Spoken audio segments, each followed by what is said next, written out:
Hello and welcome back to OtakuDaiKun. It is time to stream a bit more Fate Grand Order. The lore of... yes, denied entry soon. The lore of Lost Belt 7 is available now on early access for members, so that's really exciting. It is over 2 hours long, and it took me like the last 2 weeks to make. I knew it was going to be a pain in the butt, but I like the results, and hopefully you guys will as well. And, yeah. So, we've got ourselves a short Ordeal Call Prologue, which more or less sets us up with the next chapter of the game. Now, obviously that is, it's a lot shorter than, say, the Lost Belt Prologue, which was a much bigger deal, for sure. Lost Belt Prologue was awesome, but in this case, it's much shorter. We're going to get through that. And then what I thought would be kind of fun is to hang out a little bit, not too long, but spend some time doing some of the Valentine's Day events, specifically going through and watching some of the Valentine's Day scenes that you guys might be interested in. So I'll take requests if I've unlocked that particular Valentine's cutscene for them. Yes, please stop spamming Saskia. If you do it one more time, I'm going to ban you. You posted the same thing like 8 times. More than that. Please stop.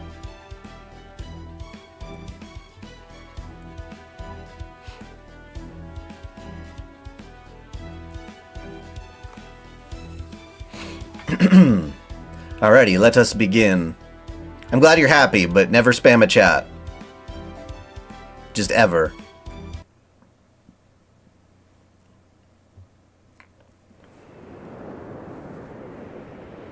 Especially when there's so few people here and we can all read your messages just fine.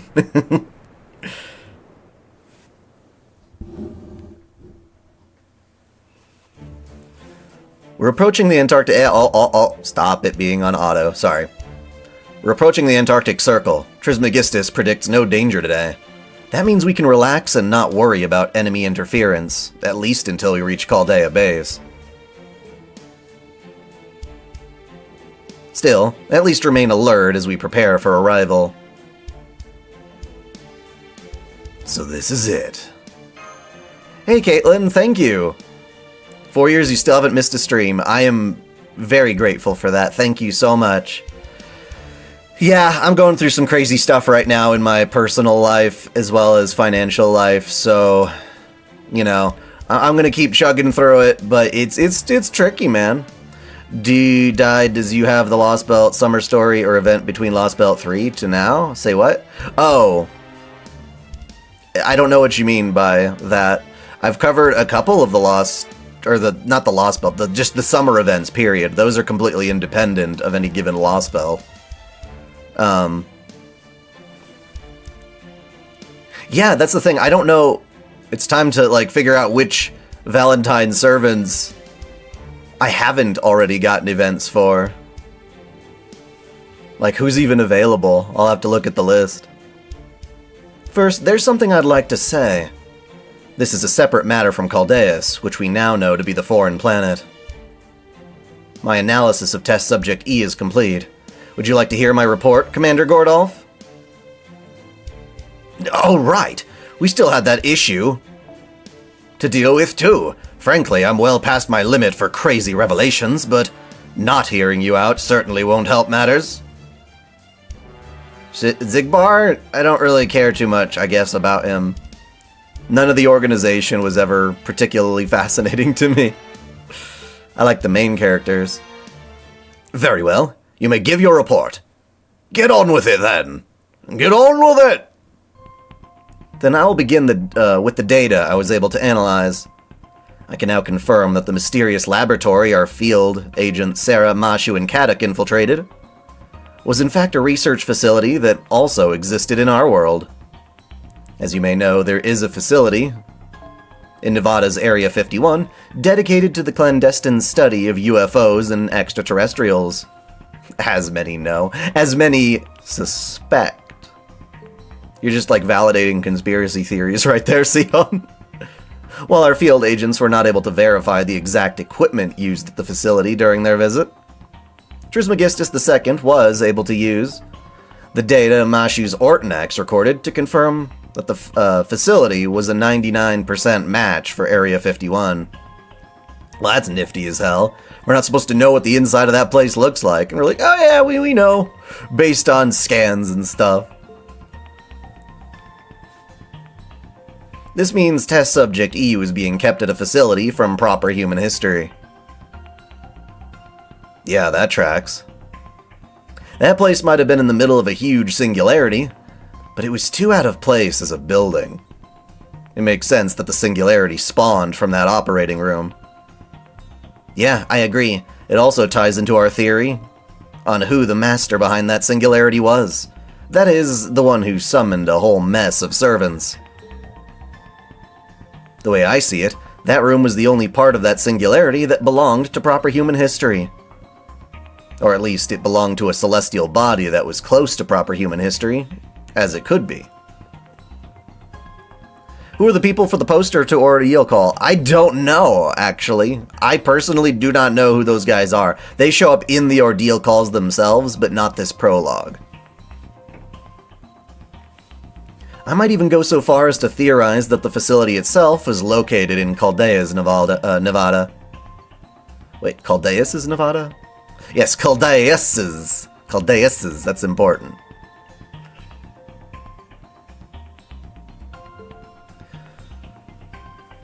Please stop spamming. If I see the same post done twice, again, I'm going to ban you. Or kick you, or whatever.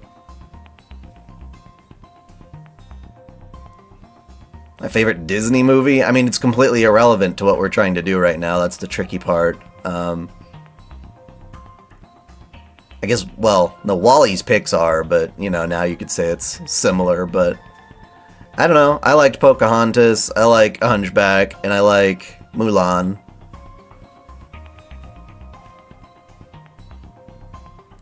Ortanax is like her shield / armor. Yeah, it's like her whole new equipment setup. You think that facility was inside Caldeas? Then, is that why that corridor looked like it was in outer space? Because we were actually traveling between planets? That's my guess, yes. Displacement magecraft is absolutely a thing. Will I ever do a collab? With who? For example, let's say we have two Gordys here. Gordy A and Gordy B. And I have done some collabs, assuming they have the exact same composition and volume of data. Displacement magecraft would let us swap them out instantly, no matter how far apart they might be. And the reason for that is, of course, because they're completely indistinguishable to a third party. Only the Gordys being displaced would know they've been swapped. Heck, in some circumstances, even they might be none the wiser. Might be Lilith? I guess I don't know Lilith off the top. I mean, I've heard that name in tons of different anime and stuff, but I don't know the historical one. When something supernatural occurs without having a noticeable impact on the world, that's when you know magecraft has done its job really well. Indeed, this particular kind of magecraft is theoretically possible, but it would be exponentially more difficult on a larger target. If memory serves, I believe I heard an old mage family unaffiliated with the clock tower was studying it. Also, please don't use me as an example from now on.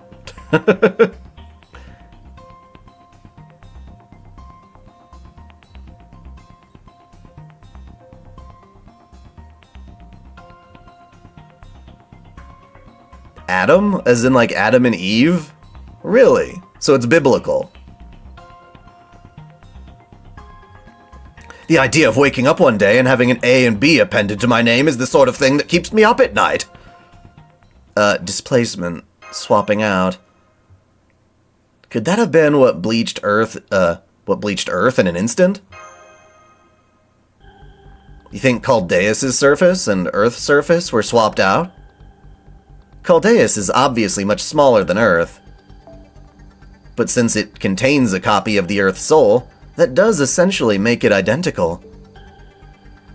Since Caldeus' volume of data and soul composition are the same as Earth's, their surfaces could well be swapped, regardless of the difference in size. Yeah, but why is Caldeus bleached? Honestly, I was always more puzzled by how Earth was bleached than how it looked after the fact. I mean, it's just not possible to instantly destroy the entire civilization on a planet's surface without harming the planet itself. So you're saying if they were just swapping out the planet's surface... Wait, what? So you're saying if they were just swapping the planet's surface out... damn it, I hate these sentences. So you're saying if they were just swapping the planet's surface out for one that was already bleached, that would be a different story? Best Kingdom Hearts song is from the first game, hands down. Don't get me wrong, I love you. Right, which would also mean that our world, the original Earth, is still safe and sound on Caldeus. So if we can restore Caldeus's and the Earth's relationship to the way it was, then your future will continue on the path it was meant to. Yay! So everything can go back to the way it was, huh?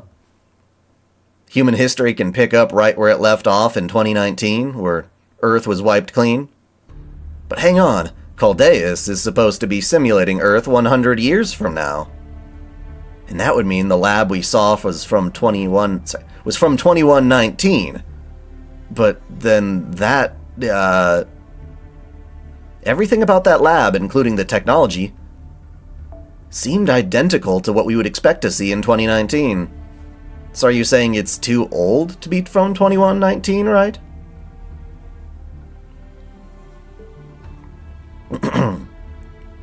I found that strange as well.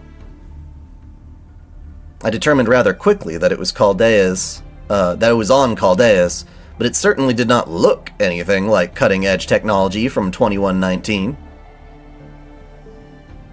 You know, we envisioned flying cars, and we still don't have those, so, I mean, you gotta take that into account. Lilith, or from the Jewish Bible, it was first wife of Adam, yet wouldn't serve him, yet God cast her out and created Eve. Oh, really? That doesn't sound like the Genesis I know. I thought it was just Adam and Eve from the start. There was no intermediary. Was that something that was appended to the story or like an edit made later on? Dude, I'm playing an anime game right now. I don't know what you mean. And yet the data we have on test subject E clearly shows that that it died a few days ago. Since the place it occupied was on Chaldea, that would mean it died in the year 2119. But the level of technology in that lab is the same as that of 2019. I was, for a time, concerned that I would not be able to explain this discrepancy. I don't know, I guess I like Xenogears, Xenoblade, those games, quite a bit. Hey, so guy, how you doing? Maybe they just couldn't update the equipment for some reason. Precisely, difficult as it was to believe. Or maybe to believe. Because one wonders why something so ridiculous could happen. That is indeed what did happen. Given the gap of 100 years, the only sensible explanation is that the equipment could not be updated. Huh? Is that even possible? Most likely, this owed to extenuating circumstances of some kind. I'm doing okay, all things considered. I've been really chugging through some harsh moments in life right now. But I want to not necessarily convey that or let that impact the channel as much as possible, because that's not fair to you. It's got absolutely nothing to do with that. You're here to have some fun anime content, and I'm here to provide it. For example, they may have had budget or personnel shortfalls. In proper human history, Area 51's secret facility was shut down around 2001, and their research budget was drastically reduced. So the most likely explanation is that the same facility on Caldeus ran into the same kind of trouble. If I had to pick one of them, I would say Xenoblade 1.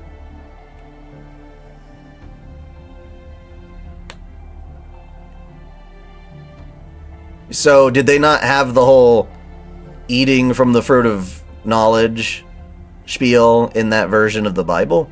Or was it after Adam had some wives already, they swapped it out, and then it was still Eve that ate the fruit? Notice Lakshmi Bai and Marie don't have the king trait, being rules of India and friends, but Boudica, Maeve, and Morgan had the trait. Yeah, I don't know.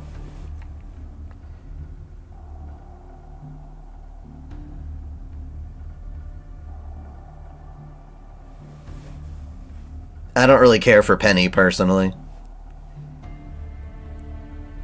Penny from Ruby, that is. So the most likely explanation is that the same facility on Caldeus ran into the same kind of trouble. Okay, we read that. Well, that's definitely one possibility.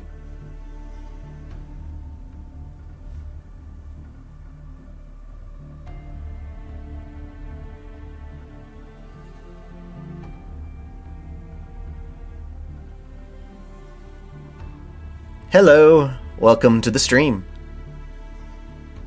Securing an adequate budget is one of the biggest and most important issues facing research efforts. But there's one big difference between the lab on Earth and the one on Caldeus, Test Subject E. The fact that an alien life form existed in the lab on Caldeus means Caldeus' version of Earth must have achieved something proper human history hasn't. In which case, I'd expect there to be plenty of funds made available for this lab in the national budget. Which means there must have been some sort of trouble that, That need not detain us at the moment, so let us move on.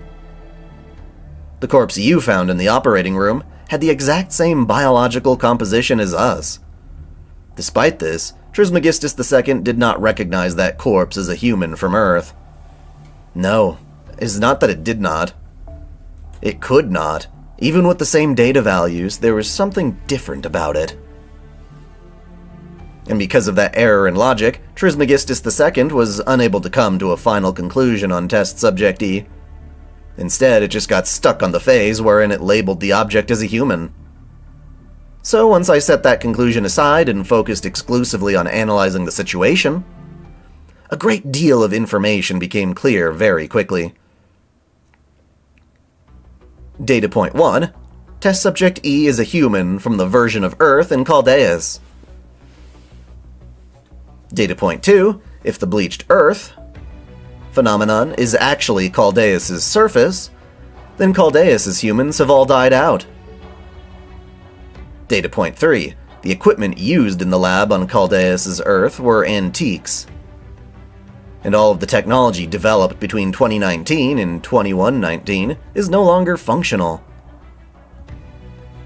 This can be assumed from remnants of buildings still extant on the bleached Earth. Any machinery that could operate on such a world would have to be at least 100 years old. Simple combustion engines like those used in motorcycles would also likely still function. So those are the facts I was able to ascertain from Test Subject E. If we take those into consideration when asking why Test Subject E became a master, why they summoned so many servants, and why they spawned such a huge singularity, everything points to revenge. The Caldeus Earth was bleached. We may not know how it happened, but we can figure out why. Caldeus Earth was bleached out so its surface could be swapped out for our Earths. Yeah, but if Specimen E was tortured in Caldeus, why blame proper human history? We're not the ones who did it. That's confusing as fuck. Test Subject E knew that. That's why they gave their servants those urges. They wanted to take revenge on proper human history for destroying their world. Are you saying that we, the Earthlings of proper human history, were the ones who actually bleached Caldeus first? Did we put it through the laundry cycle too early or something? Test Subject E was aware that they were the last member of Caldeus' mankind. That made them the sole representative of all Caldeus' human life. In fact, that's the only explanation for how they were able to summon that many servants. We're discussing Specimen E and what the hell that's all about. I have absolutely no interest in Smurfs, and I didn't know anything about it.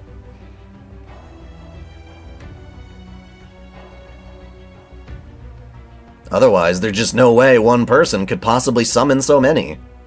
Wait. Oh, okay, because they're a representative and not just an individual. It must have been the collective will of every human who died on Caldeus that made summoning servants in such numbers possible. That also explains why they had so many command spells. Basically, I have no interest in Smurfs or Rihanna or any of that shit, personally. It's completely unrelated to anything that I'm remotely interested in. They must have all collected command spells from every human on Caldeus with master potential. And that would mean that corpse was a nameless, regular person who found himself responsible for the future of all humankind. Just like you, Sarah. Huh, but that would mean...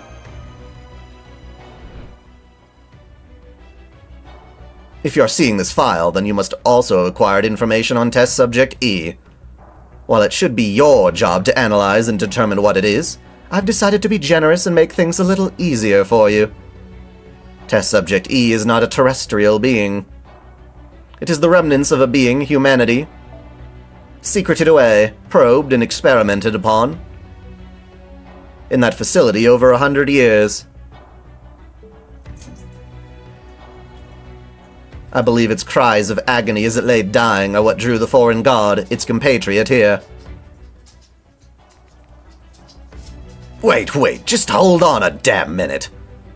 I do feel bad for what happened to Caldeus' Earth, but there was nothing we could have done about it. We have nothing to feel actual guilt for there. More importantly, though, I'd like to get the timeline straight. According to the report I read, when Sarah first came to Chaldea in 2017, Caldeus was already at a point where the future of humankind could not be observed. So is that when Caldeus was first bleached? No, it wasn't. The light of civilization had died out here and there because of Singularity F. But other than that, Caldeus' surface was the same as Earth's. It was Sheba that said it couldn't preserve human history or observe it beyond 2018. We can all vouch for that. And honestly, given what happened with the incineration of humanity and the bleached Earth phenomenon, it makes sense that Sheba would come to that conclusion. So Caldeus' Earth must have been bleached sometime after the incineration of humanity was resolved. Though that would also mean Caldeus was deceiving us in 2019, back when we were undergoing special processing. So Caldeus was operating normally until the ray shift experiment in 2017.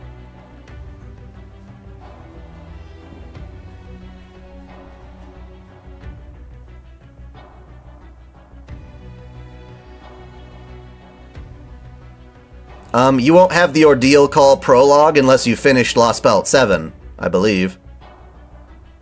And the Valentine's event is completely separate from that, so you'll have Valentine's independently of Ordeal Call. Or I suppose it had yet to reveal its true villainous nature. Which would mean it didn't foresee Solomon's incineration of humanity. In fact, if it hadn't been for that, this plan would probably have been put into action at the end of 2018. This is all like wild speculation. It's certainly safe to say that Solomon, well, Gaetia's machinations threw off Marsbury's schedule.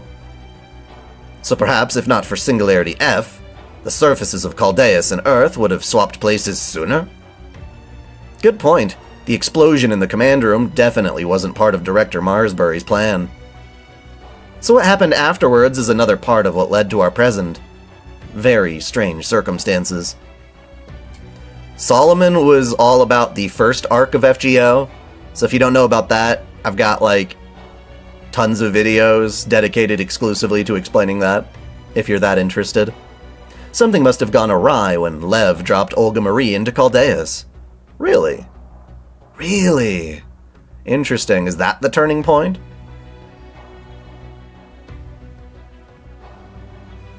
This is all information I can tell, that is all the information I can tell you about Test Subject E.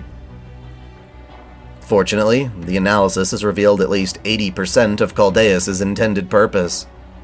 We know that it was always meant to swap its Earth, that is, its human history, for ours. And that it was the intention of Caldeus' former director of Chaldea, Marsbury Enemisphere, that this happen. Of course, that leads us to the next problem we need to consider. Why would he do such a thing? Yeah, what would you hope to gain from bleaching Earth? The question is, though, who bleached Caldeus Earth? That's what I want to know right now. And why? I completely agree. Neither I, nor Trismegistus II were able to arrive at an answer to this query. Gaetia wanted to create undying life, and a planet without death. Hirshtaria wanted to evolve all of humankind. David said he wanted to destroy Caldeus, and, to salvage humankind's reputation, even if it meant destroying Earth along with it. I may not agree with their reasons for doing what they did, but I can still understand them. But bleaching all of Earth? That I cannot understand. I cannot see what the ultimate goal could be. Maybe he was just fed up with humanity, and wanted to cleanse Earth by getting rid of it? No, Marsbury wasn't that kind of person. He wasn't a nihilist or even a pessimist. He was a good mage who loved seeing humans prosper, and who wanted to push our collective knowledge even further. I bet. If he wasn't a genuinely good guy, King Solomon would never have answered his summons during the Fuyuki Holy Grail War. So it's safe to say Marsbury was definitely a good mage. The problem is, there are quite a few shades of good. Whatever Marsbury's goal was, it must have been something extreme enough that we'd never think of it, like Daybits. Yeah, maybe you're right. I mean, we're talking about a clock tower lord here. There's no telling how much his vision of prospering might have differed from ours. Welcome to the stream. When does Ordeal Call start proper? I don't know. This thing just says 2025 at the end. Yeah, so right now, all we figured out is Caldeus' current condition, and the fact that our Earth is safe. But we should find all the answers once we get to Antarctica. How much further, Nemo? Funny you should ask. We were actually just about to enter the Antarctic Circle now. I'm not seeing any obstructions. We should reach Chaldea Base in... As soon as you say that, of course. Uh-oh. Wall, dead ahead, full reverse, hard to port. All hands, brace for impact. God damn it, invisible walls. I hate those in video games. Did you guys see that? Sheba did not even warn us. I detect no hostile signal or gravity field. After the arcade event. Yeah, y'all were telling me about that. And yet, we're still being repelled. What kind of air pressure could possibly keep the storm border away? Damn it, I should have known it wouldn't be that simple. Is it the foreign god? No, is it Caldeus itself? What's going on, technical advisor? I don't know. There's nothing unusual going on in Antarctica at all. The barrier sprung up on its own. No, it didn't. Everyone, I think this is a wall of humanity. What the flippity fuck is wrong with Fate Grand Order just saying something like that? As if it makes any degree of sense. A wall of humanity? Just a bunch of people standing in the way? No, that's so silly. Huh? Why would she think that? I recognize this defense. It's the same force that powers Sir Galahad's noble phantasm, Lord Camelot. Why, can you just, like, feel it? You're really feeling it, Mashu. This means the preservation of humanity itself is protecting the Antarctic.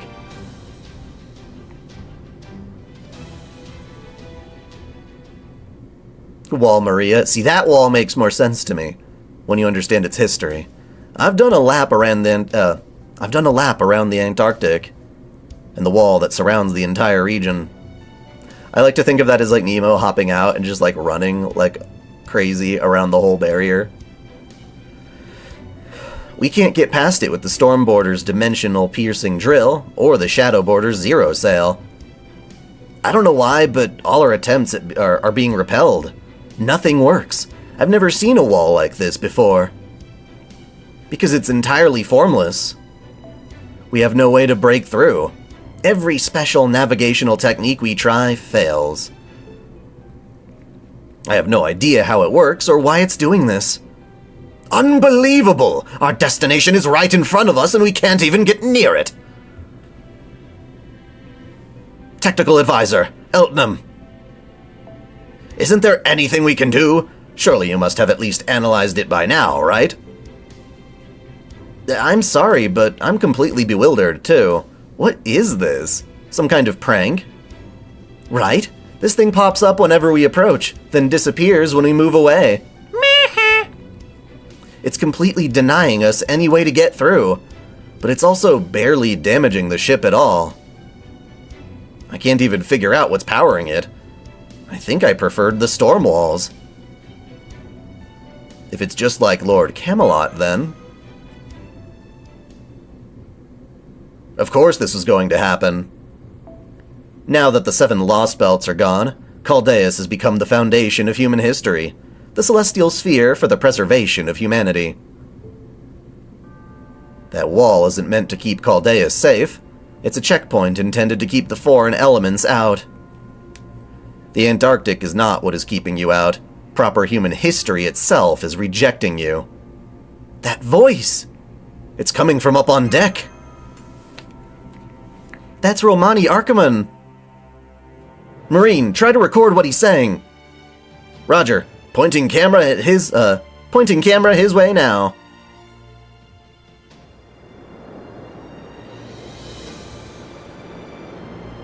Okay, buddy. This is the domain of proper human history. None of you can enter it as you are now. I'll admit, even I didn't foresee this outcome.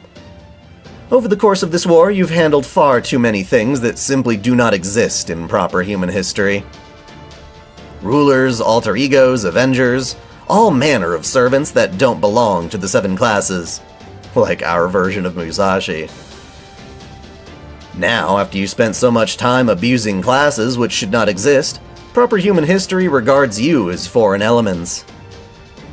Until you correct this imbalance, you'll never be able to set foot near Caldeus. You cannot take those things. No, that's not right. You cannot take those servants with you to the time beyond 2019. Not with your current understanding. Sarah, the gears within you no longer mesh. Why do these classes exist when, by rights, they shouldn't? Other worlds, bruh. Other worlds, bruh, it's not that hard to believe. We didn't start this. What place do these weapons have in human history? I mean, it's not our fault things like Ort just come from outer fucking space. Ordeal stall. Yeah, no kidding, right?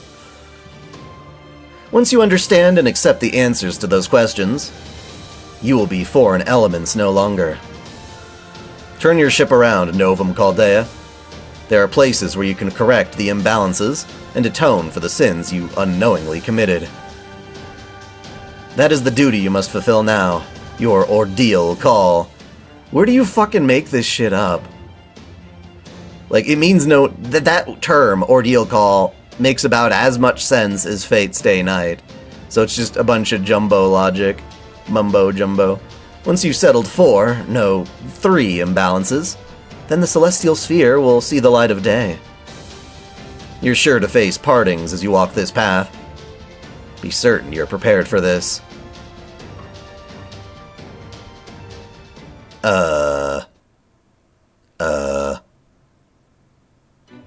Trismegistus II has arrived at a conclusion. It looks like that mysterious figure was telling the truth. The barrier around The barrier around Antarctica. That's such a hard thing for me to say for some reason. Antarctica is a kind of self-purification mechanism, and we are the reason it's being created.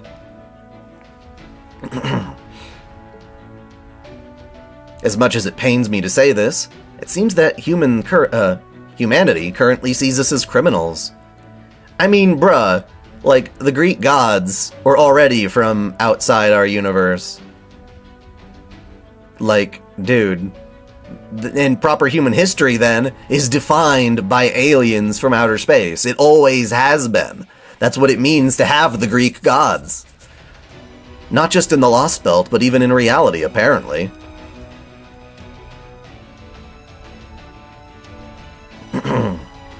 No, I don't know anything about a Power Rangers anime. Maybe I've heard a little bit about it, I guess, but it's not something I follow.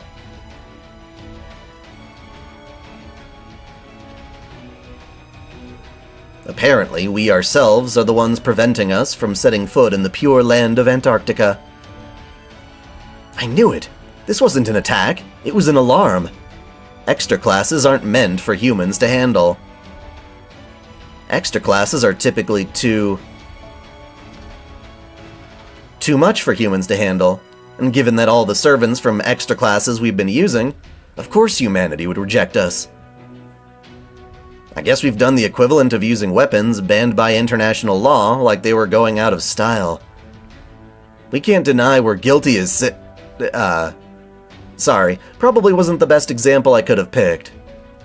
It's okay, Mounier. I understand, thank you. Still, facts are facts. If Caldeus was made with ill intentions, even secretly, then of course someone will have to be held account. Jesus Christ. Then of course someone will have to be held to account for the demi-servant experiments. I accept that, and I will let my own deeds demonstrate the rightness or wrongness of my creation. Even if creating me was wrong, there's still so many futures for us to choose from. Fortunately, I was lucky enough to receive the power to protect. Whatever you have to say about me, I'm certain this power isn't wrong, isn't evil. Yeah, damn straight it ain't. Well said, Curiolite. But should anyone ever learn of this incident, it's clear you all will face serious consequences. Is there anything I can do for them? Anything to ensure these fools will be rewarded instead of punished? It's true. Director Marsbury's Chaldea was evil. But it's equally true that what came from it was undeniably good. The accident that happened during 2017,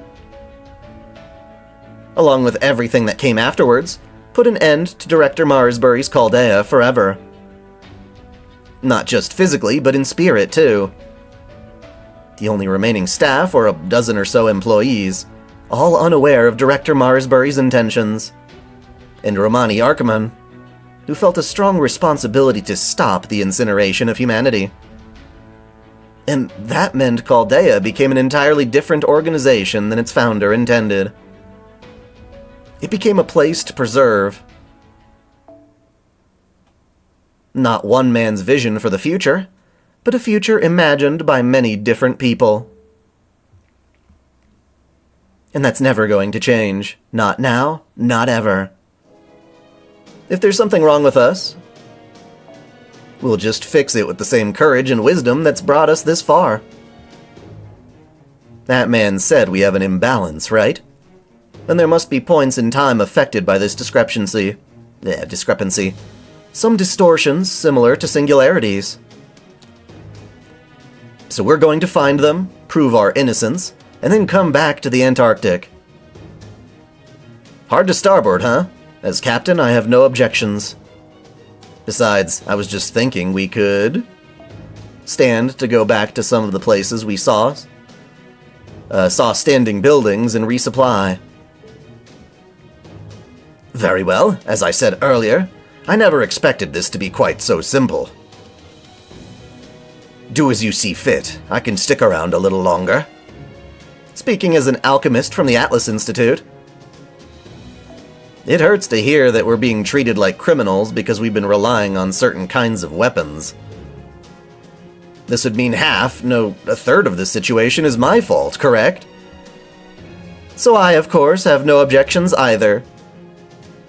Trismegistus II and I will continue to help you on all your expedition. Well, it looks like our goalposts have moved a little further back than we were expecting. How are you feeling about all this, Sarah? I think it's bullshit! It's bullshit! What are we gonna do, just hang out in the bleached earth? Like, I don't know, we could just summon all our servants, have a fake grand orgy. Be like, ha! You talk about extra servants, I'm dicking frickin' Kukulkan right now. How do you feel? Just taunt Caldeus. Be like, ha ha, we like your bleached earth. Here, we get all the foreign servants we want. And they're really good at sucking my dick. And then they're like, oh my god! All those people on Caldeus are like, holy shit, this was not what we intended. Aqua is my favorite character in Kingdom Hearts, I swear to God. To keep your questions relevant, please. We can think of this as getting all our ducks in a row before our showdown with Caldeus. In fact, everything has worked out as desired, including the opportunity to resupply. So, what do we know from this so far that won't even be reflected in my Lost Belt 7 lore? Basically, Caldeus was the thing that got bleached first. We don't know why, but we assume that it happened sometime after we finished, the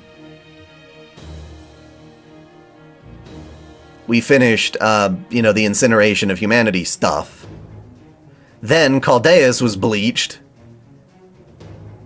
and then all of Caldeus was swapped for all of proper human history. So my understanding right now is that proper human history exists within Caldeus, and we're stuck with everything else.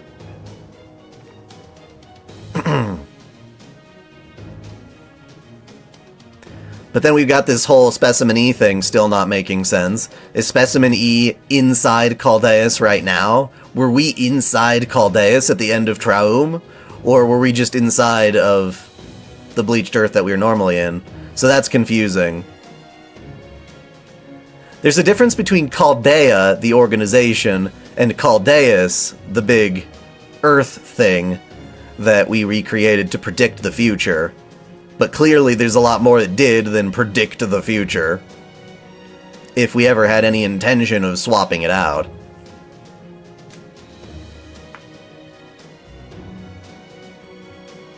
How did the old Caltea plan to power all of this bullcrap?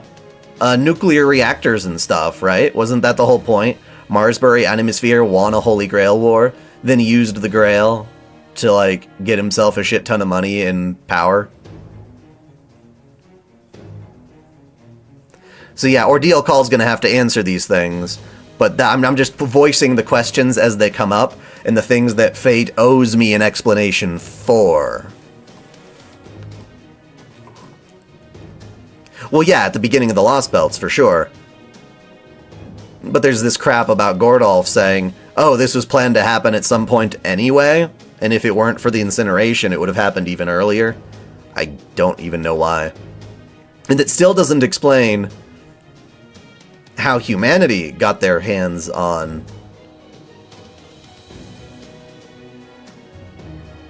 So, like, my assumption is that Specimen E was a person from Caldeus who somehow made their way into our world, proper human history's Area 51.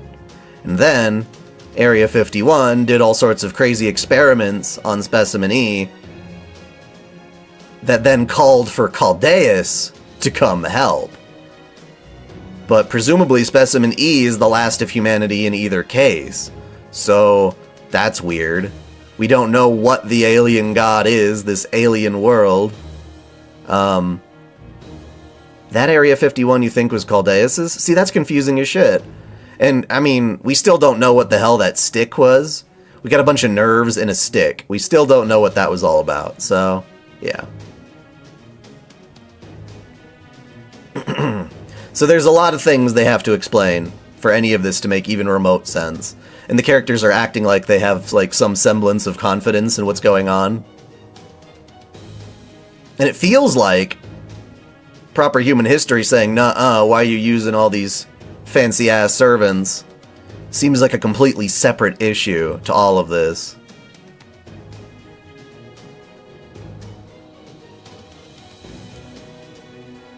I read the interviews with Nasu. He didn't clarify what that stuff was all about.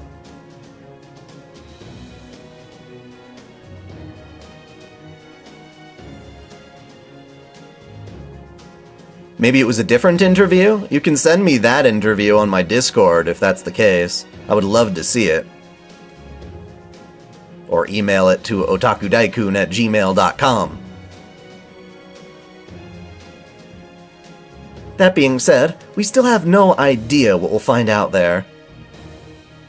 This is all after Lost Belt 7. I don't think you need to worry too much about what's happening in this stream right now until you've done Lost Belt 7. But we're figuring out the new path that Fate Grand Order is going to take after the Lost Belts. We'll have to deal with the imbalances we've racked up over the course of our battles to date, and we'll have to face scrutiny of our mistakes from humanity itself. Yeah, we don't know jack shit about the priestess of the alien god. I hate to borrow that guide's wording, but I can't deny it's a fitting name for this mission. Operation Ordeal Call it is. How does that fit anything? An ordeal is just like a, whoops, we have something going on. It's like drama. An ordeal is like an oopsie, a thing, I guess. But, yeah.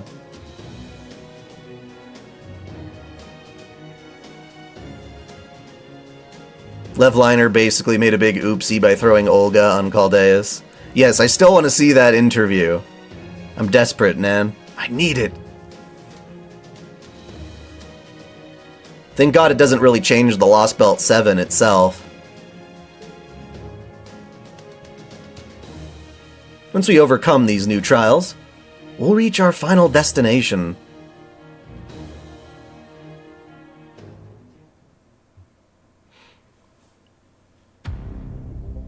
I mean, what that sounds like to me is you take Olga and you yeet her into Caldeus, and the people of Caldeus tortured her, not us.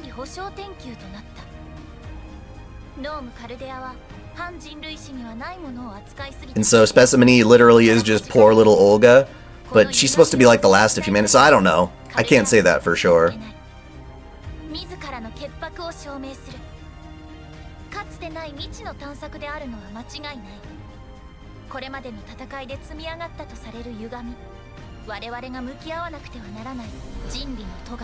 Yep, we still don't know this whole Romani fake guy. I thought it was Gaetia for a second, but yeah. These are all theories, we're just chucking theories.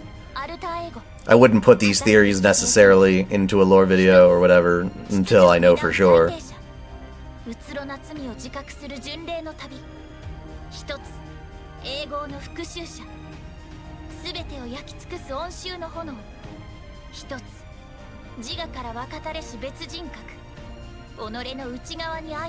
But even then, that's just like the most vague of little baby hints.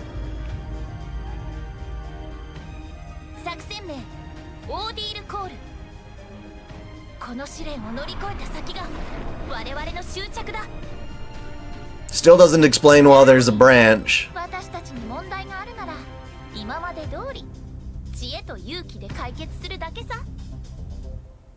And we could say something like, oh, Lost Belt, or sorry, Specimen E is Olga, but that's a really lame answer right now until we can explain more. Like, it just needs more detail, is all I'm saying.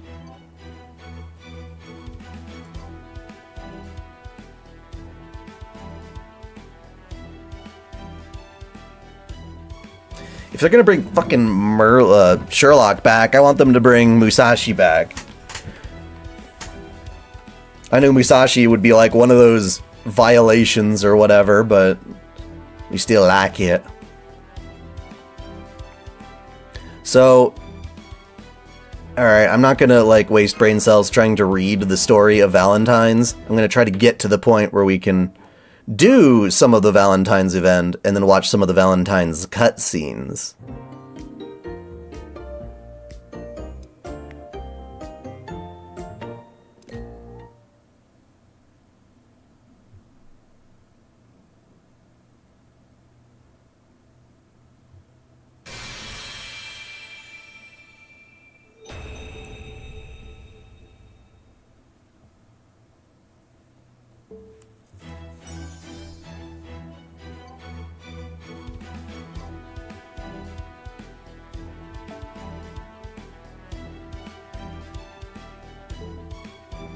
I actually have to go into my formation and set up a team for this Valentine's event. So if you do event bonus, I don't think it matters what servants you use for the event, it's just the craft essences, if I recall.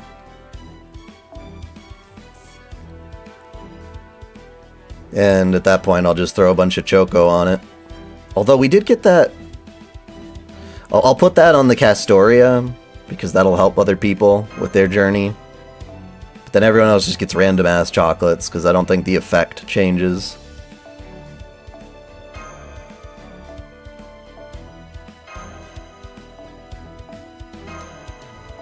Everybody gets lovey-dovey.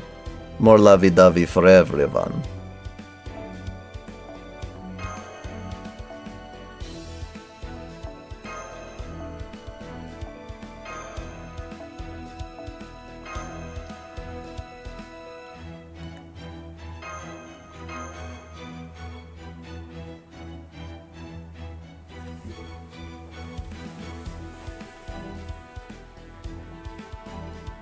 You don't think it helps for other accounts? That would suck. Dai's giving you friends chocolate.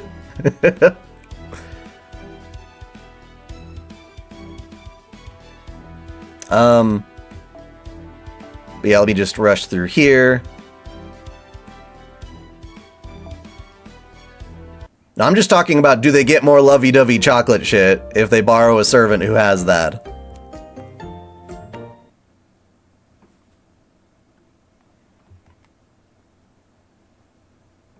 Is Subject E in love with the MC? You mean you, Olga? Or whatever? It's so confusing.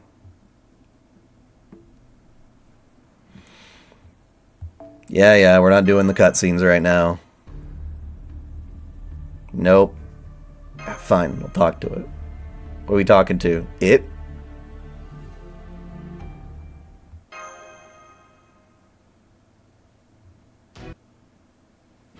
It being a dude in cloak. A fan novel of Aoko? Interesting. No, I don't want male Musashi. That's not what I mean. That doesn't even count as far as I'm concerned. No. Hell no. Oh my god. Okay, fine. I'll use friggin' Pope Joan. Even in the events, we can't escape them forcing us to use certain people I don't care for.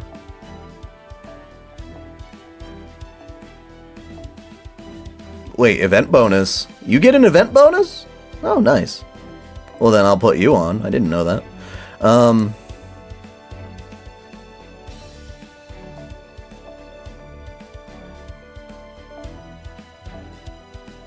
Mashi, where the hell are you? Aha. And then I'll load that one new craft essence onto you, wherever it's hiding. Aha.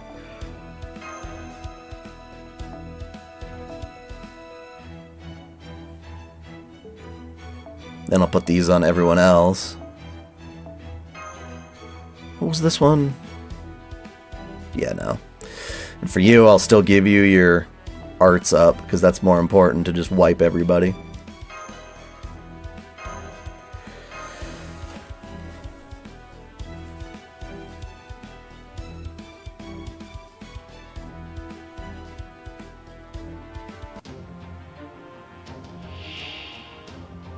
I know she's a previous Valentine's.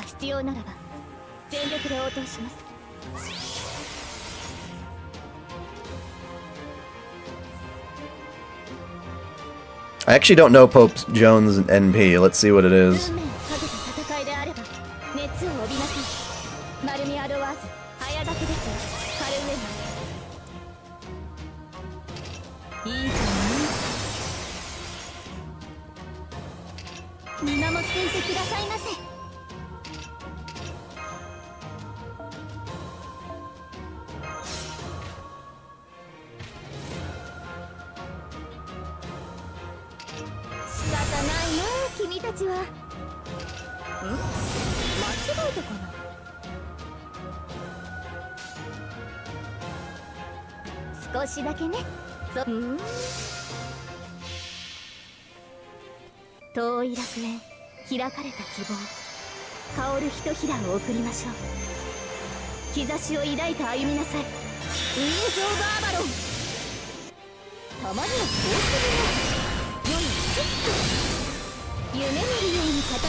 I want to see Jones' Noble Phantasm. Come on. Well, if I use this, everyone's gonna die. Why not? We'll see what happens.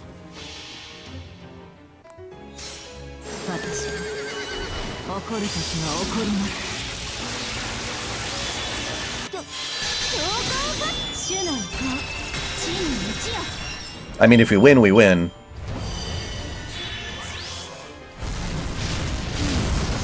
Johanna, correct. Okay, well that didn't last.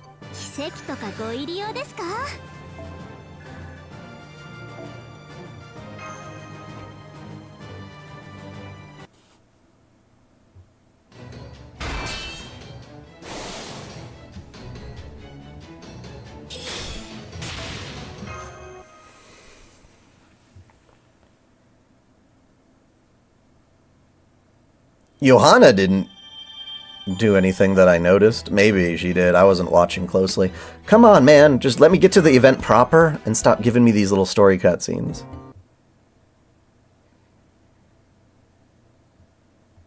You mean command codes?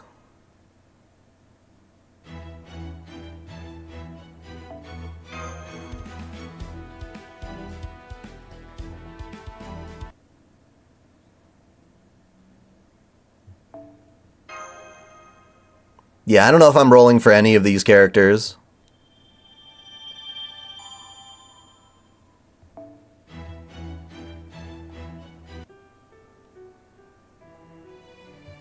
There we go.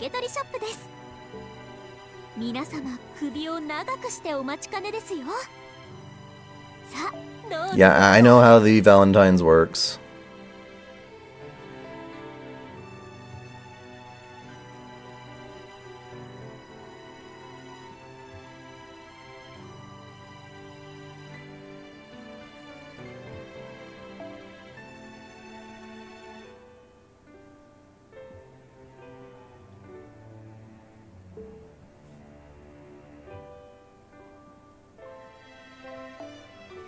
Isn't there like an easy way to rewatch the cutscenes though?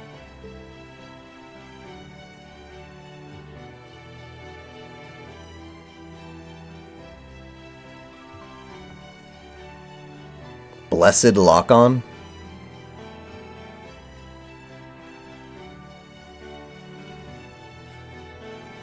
Is that like a rate up for the ones that you want?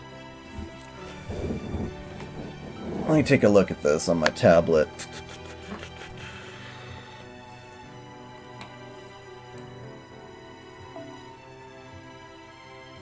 So who don't I have?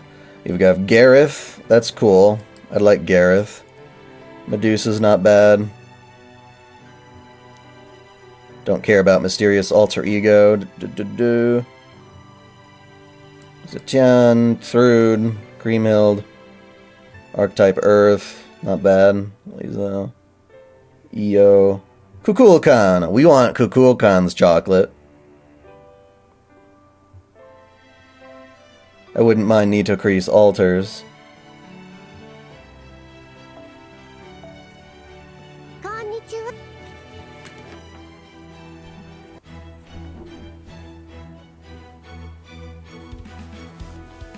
Oh.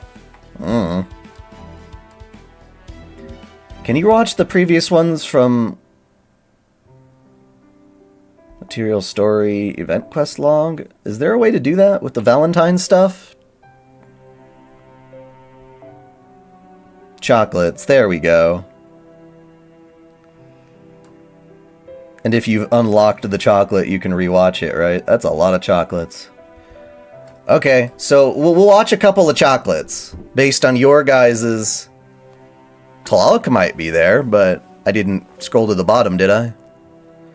Yeah, so is there anyone in particular you want to see chocolates for? You got Mashu, Altera, Artoria, Salter, Lily. Freaking put Astolfo in the list. Mordred? Hers is a classic.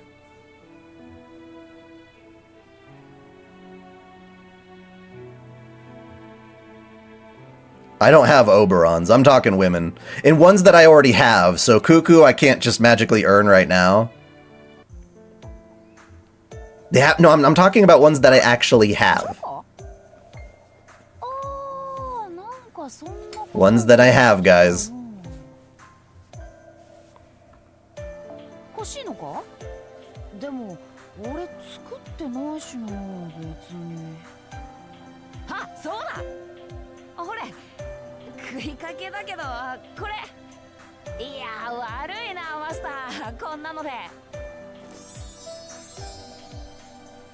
I have MHX. Which one? That was quick. That was really quick. Oh wait, no. The summer one for Mordred is better. Where is that? Where's Summer Mordred? These were all not created equal. Some were super fast, and then some are like, they last hours. Wait, how did I miss Mordred? Summer Mordred, where is she hiding?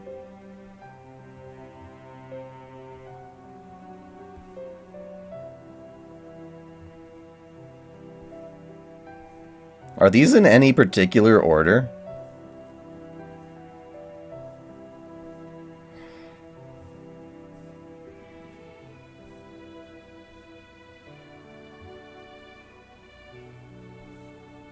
There it is.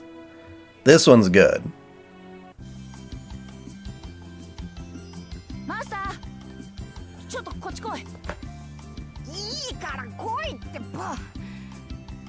Oh, it's separating it by class. That's why. Oh. I thought it would be by like servant ID.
Woo!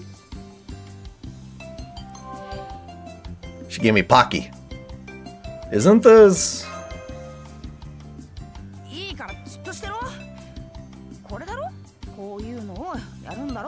Ah, you gotta share the Pocky stick to the middle.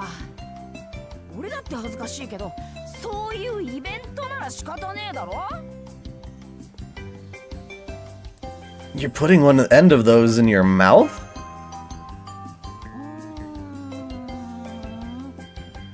Okay, hell yeah.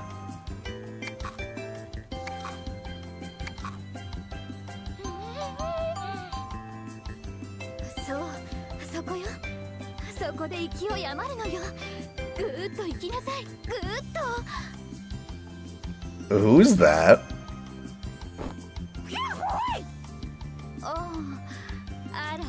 Anastasia, can you do her thingy connect me so happy? You mean you would like me to watch Anastasia's chocolate scene? Is that what you mean? You don't know Matahari? Oh. Are you the culprit behind this? Well, the master is choosing to cockblock themselves in this case because she is giving Mordred the correct ideas.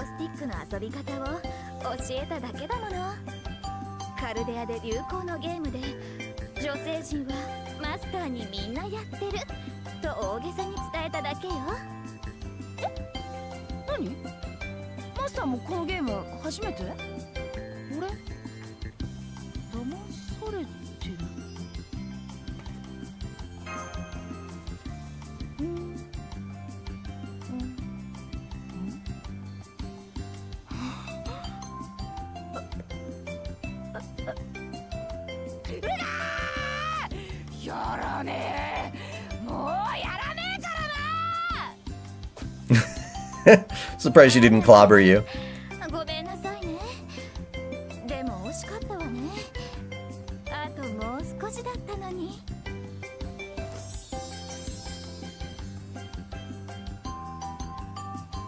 May as well hang on to these.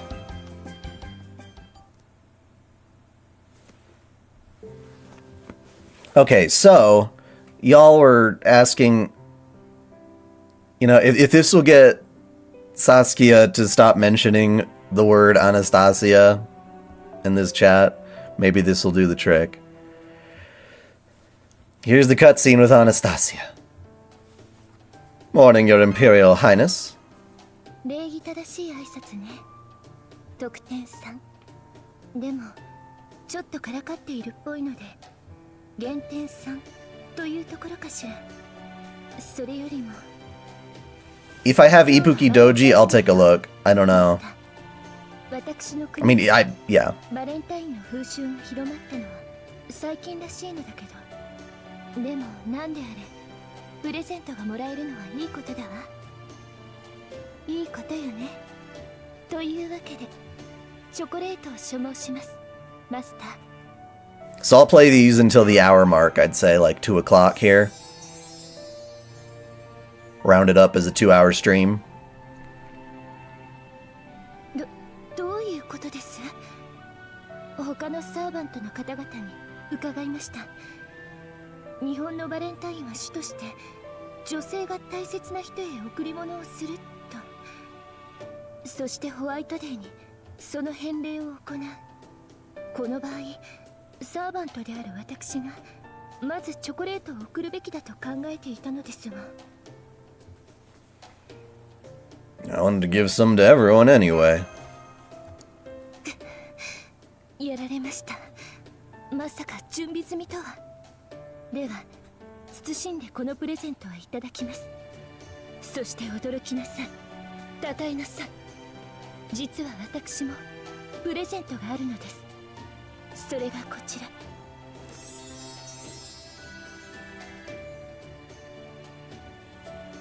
Thank you. その素直さはマスターの美徳ですね。さあさあ、どうぞ開けてみてください。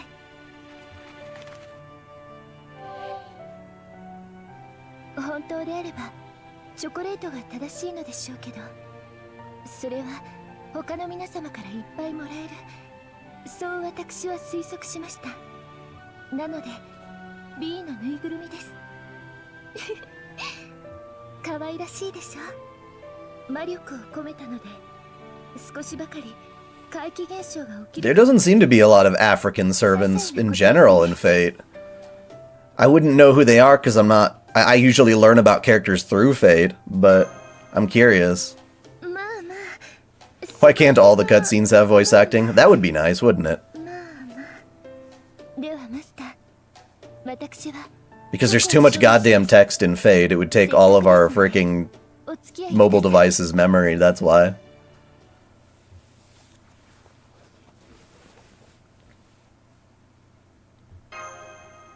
See, this one's long.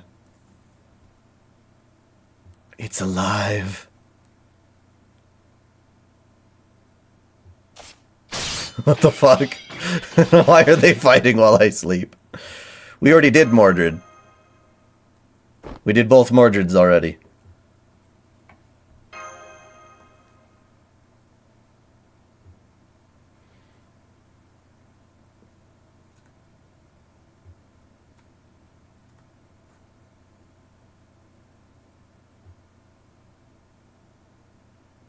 Now they're being quiet about it. Unless the audio just cut out. That was weird.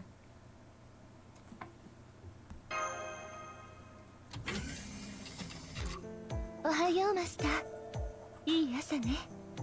あら、私の B、空風林さんと一緒に置いてあるのね。とても嬉しいわ。仲良くしてくれるといいわね。The chocolates are alive!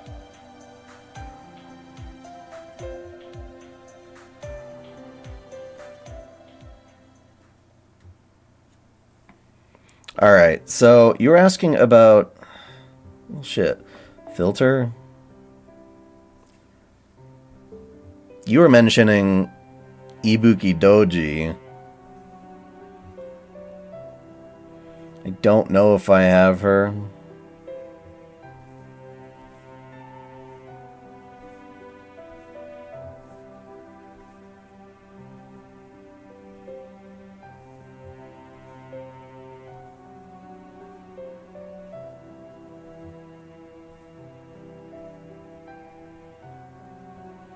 I don't think I do. Sorry. Unless I passed her earlier and didn't even notice. I think as an extra class she'd be towards the bottom though. Now someone was asking a little earlier about MHX.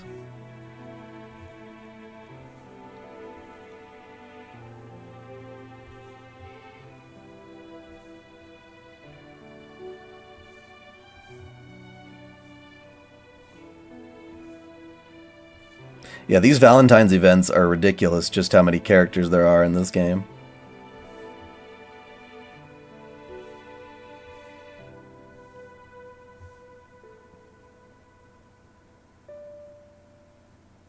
List? Oh, that's a little faster? Sure. That does help a little. I like how they did add these navigation tools. But then someone is asking MHX. I mean, the best MHX is this one. MHXX. こんにちは、マスター君。今日もカルデアは平和ですね。凶悪な宇宙犯罪者がいないのは物足りませんが、それはそれ。刑事として追いかける星はいますので、ご安心ください。ところで、今日は誰も So much exposition, yeah. Chocolate, please. そうです。バレンタイン。どうぞ。私からのダイナミックです。I will probably not be streaming Xenoblade Chronicles X. Probably not. To be perfectly honest, that whole membership thing is not going even remotely well if after 7 days I barely get like $10 out of a 300 goal. And even then, basically the point is I'm going to be taking on a part-time job anyway. It's inevitable at this point. So I don't necessarily think I'll be able to like guarantee a video per week for each of the channels. It's more like I'm going to work my hardest to get as much videos as I can out. Maybe focus on quality over quantity.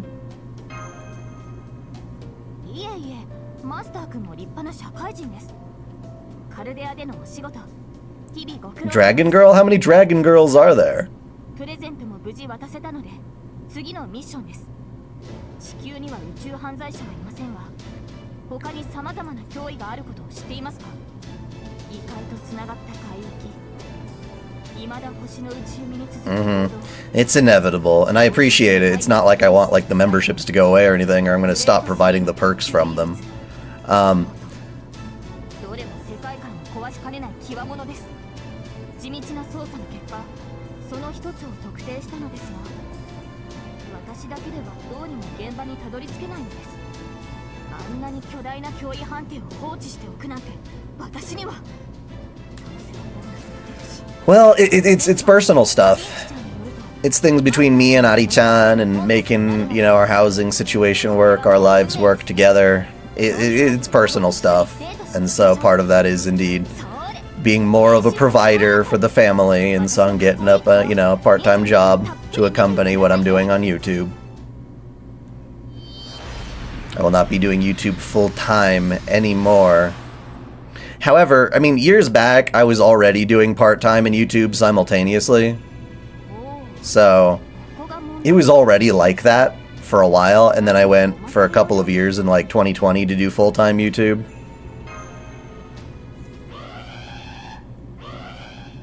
So if anything, I'll just be going back to what I was doing earlier. But I was still making lore videos, I was still making all sorts of stuff back then. Just maybe not quite as intensely as I had before.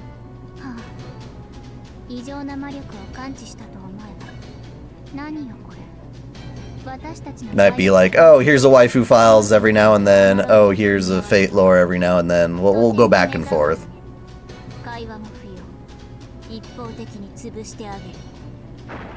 It's kind of annoying how our Heroine XX chocolate is being annoyed or dealt with more Ellie crap after all this time. She's interrupting! I guess they just wanted to have like a mecha battle, maybe?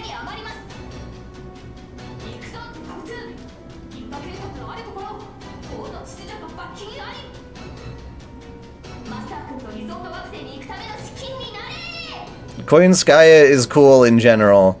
I don't necessarily have a preference for the light or the dark, other than a couple of their ascensions looking nicer than others.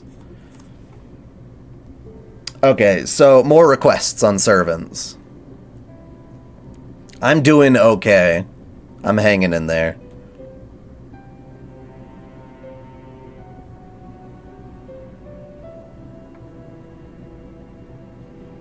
Yeah, Ari-chan is very much not happy with her current situation in a lot of ways, so I want to be able to help her. Jalter, huh? Okay. And not just the ones that you see on, like, screen, but... Who? K Lang Yu? What? Are you gonna say something?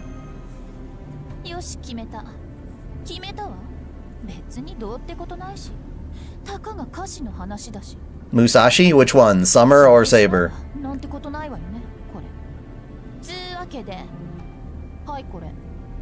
I love that dejected face as she gives the chocolates. Yay!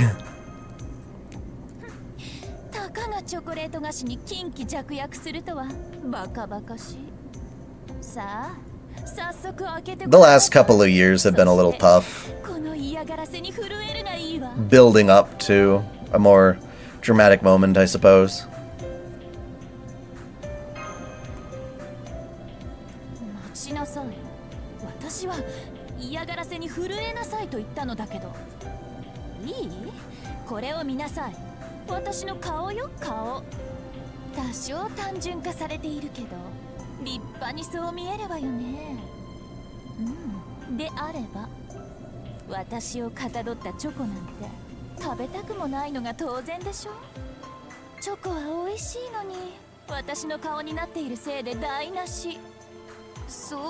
I answered your question, Dawson, as much as I'm willing to at the moment.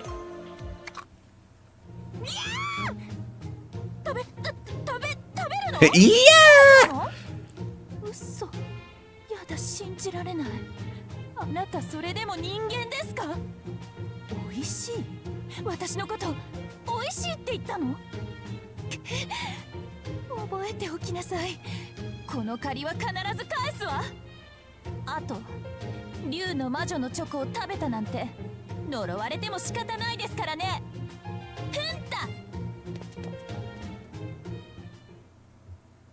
Well, that works.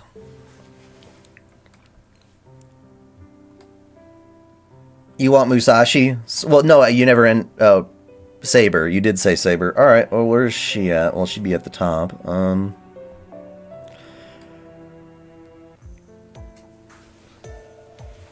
というわけで、わざわざ峠の茶屋まで来てもらいました。 Mario song? Are there Mario songs?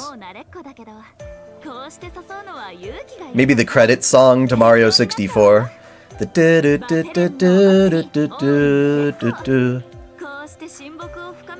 She's okay with my YouTube stuff, but she wants me to be able to provide more, and I think that makes sense. The channel hasn't been making as much as it used to, and unfortunately it is what it is. It's not like I'm stopping the channel by any means. But I'll have to balance it. There's a Mario anime? I mean, from the back of the old days, yeah. Or you could do that song, Do the Mario! Swing your hips from side to side.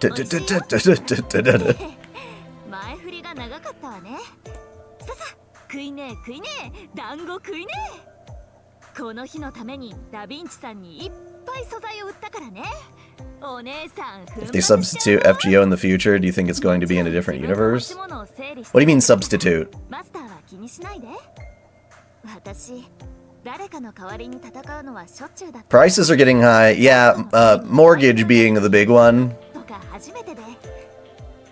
Mortgages just suck. Or rent is worse.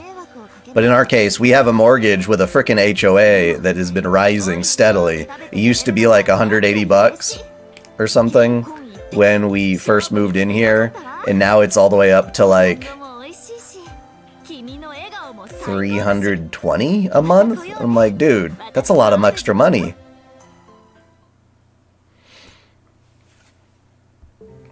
Okay, so let me go back on the backlog of characters you wanted to see.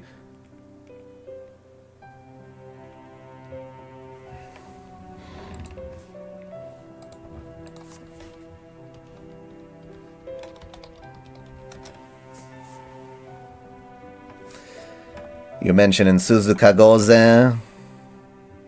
We'll do her.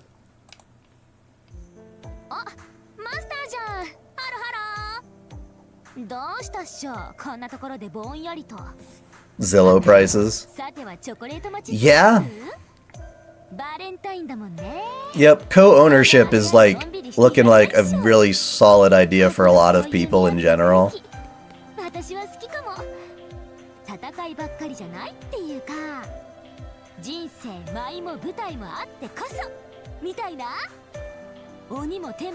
I'd like to see FGO try to step up and compete with something more like Genshin, if they had to keep doing the mobile gacha crap.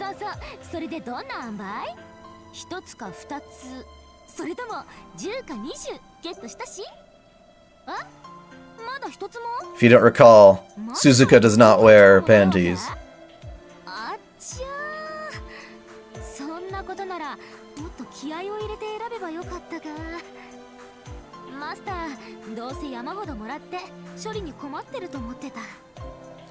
They kind of butchered Fate Grand Order Arcade by making it so cool, but then making it so short and only playable to a certain group of people.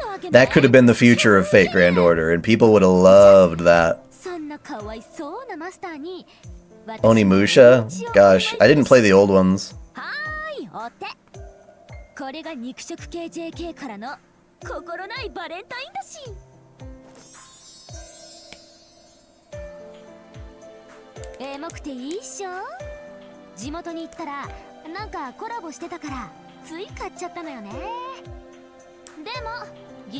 That's pretty much what I said, Dawson. Yeah, you're just reiterating what I've said in slightly different words.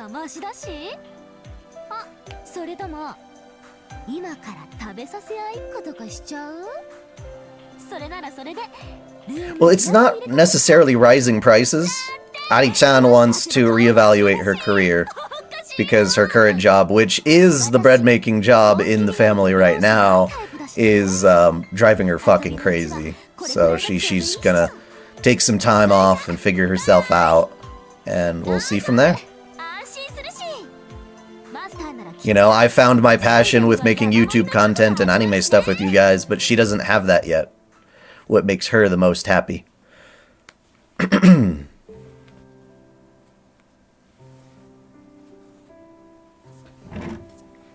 Mysterious Ranmaru X. Wasn't this her? Was I wrong? Someone asked for that. Today, Valentine's Day. Anything goes.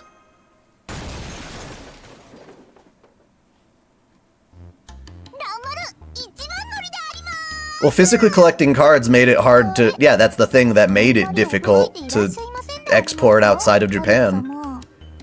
If it didn't have that and it was all digital, then it could have made it all over. Kingdom Hearts movie? Is that a movie? You mean like a trailer?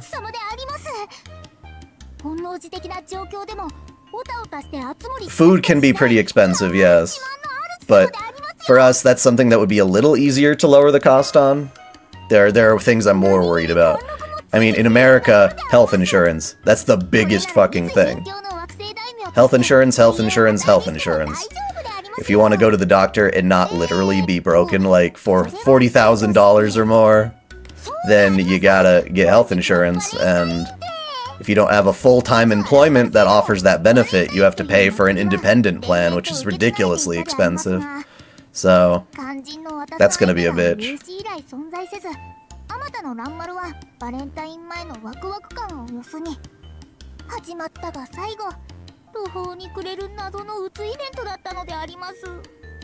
Life insurance when you're old enough, sure.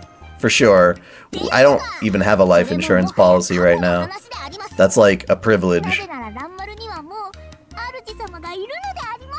It's sad that dying has to cost so much money. I'd be like, if I die, you guys just like throw a big pizza party or something. I don't know. I don't care what happens to my corpse after I'm dead. As long as you're sure I'm dead. You know, take my organs, save other people, whatever. Don't go all Squid Games and try to sell my organs on a black market, but donate them to whoever needs them most.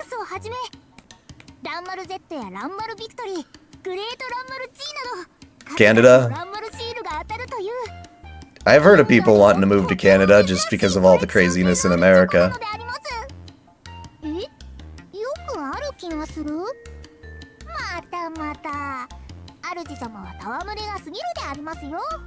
I mean, theoretically, if the housing weren't too bad and whatnot, there's nothing that's really incompatible with American culture to, like, Canada, you know, as opposed to, like, moving where you have to learn a whole new language or something.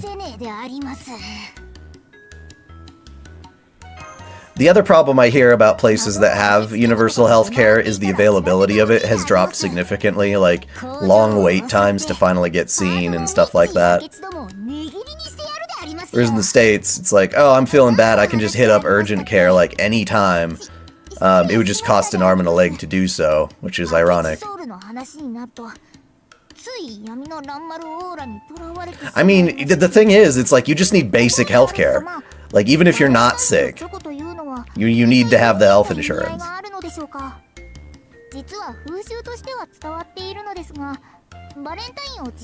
Yeah, Ari-chan had spent some time in the UK with one of her jobs.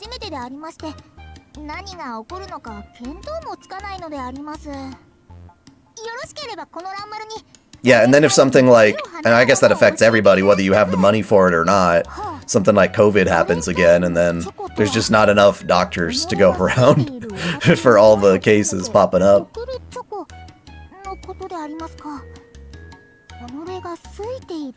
She talks way too much, Ranmaru X. See, look at this. Mordred gets like the shortest little event ever, and Ranmaru gets a fucking like Bible full of text. It's not fair.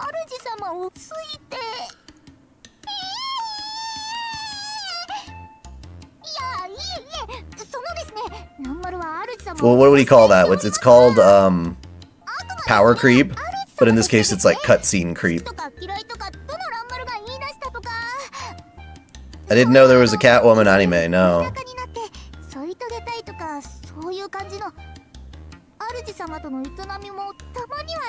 And it's weird, like, if you want to, like, move somewhere, like, to Japan, where healthcare costs aren't as bad for them necessarily, like, you could be in the hospital for, like, days and only have to pay, like, maybe a couple hundred. It's like, that's not nearly as bad. You'd be, like, literally, you might as well just die if you go check yourself into a hospital without insurance in the West. You might as well, because your life is going to be so miserable after that, you don't even want to live. It's really depressing. Like, I can honestly say that's probably true. Just end me now.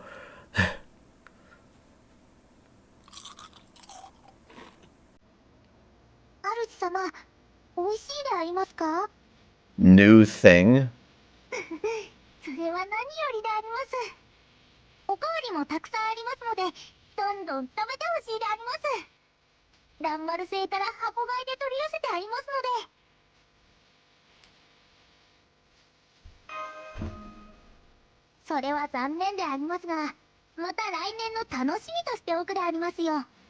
Nelly? What? I have no idea what you're saying.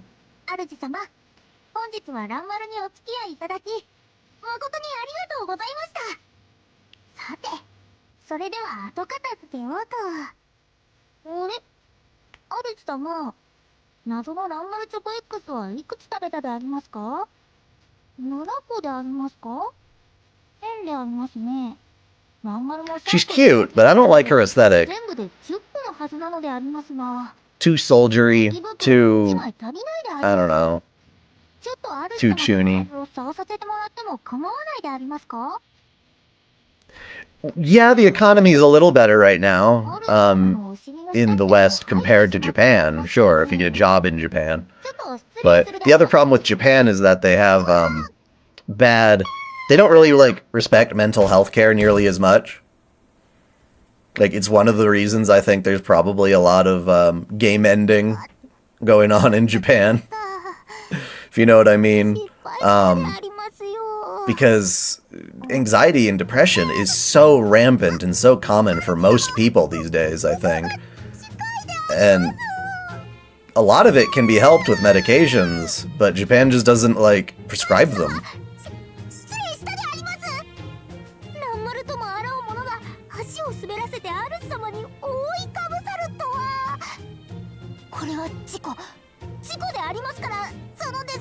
That completely depends on the medicine, Sparky. Some medicines are nice and cheap, others are horrible. Like, if you need insulin, you're fucked.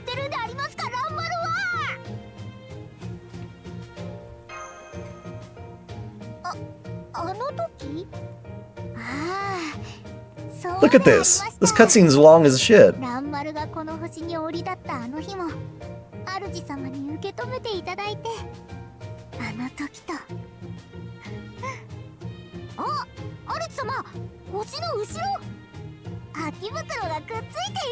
About time? You mean like time travel? At that point it would be, you know, Steins Gate, probably. There isn't a better time travel anime than Steins Gate, which is dedicated to it. But yeah, I got a job interview a little later today. Gotta finish off my lessons in Magecraft on the Underworld, or various types of the Underworld. Then I'll make a video on Grand Servants. I thought I answered your question. Doctor Who is not an anime. Not yet, anyway, that I'm aware of. She's back?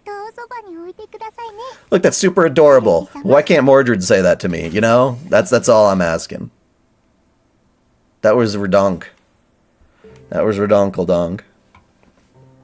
Okay, so...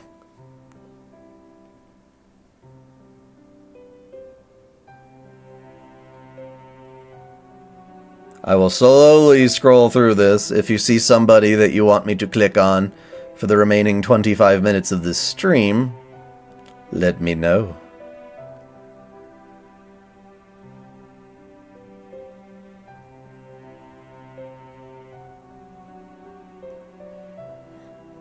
I think you mean to say standard, right?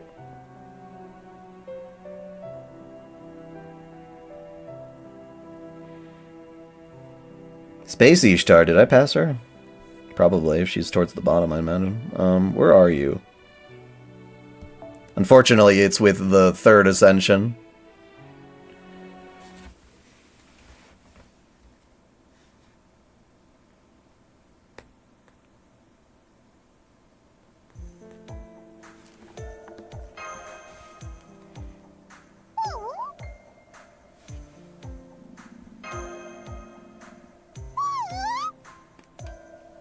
We already did Anastasia.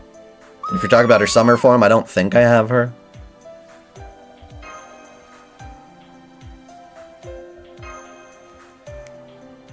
Is that why Japan makes so many isekai anime to handle their mental health issues? I mean, the idea of escapism, sure. I wouldn't be surprised if it's tied into hikikomori stuff and people just wishing that they could live in their favorite video game instead of having to deal with the real world. I understand the sentiment, very hardcore.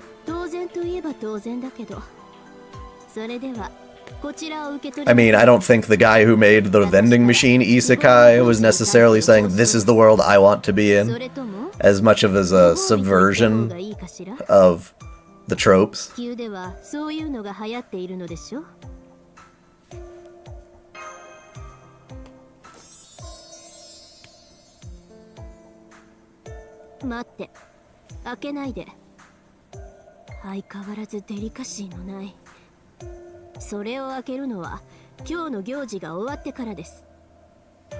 Captain N? I don't know who that is.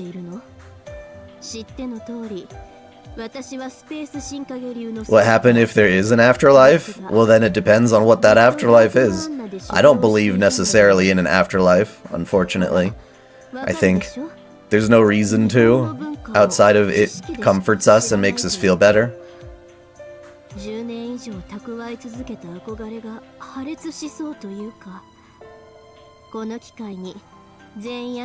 Diametrically distinct than Japan.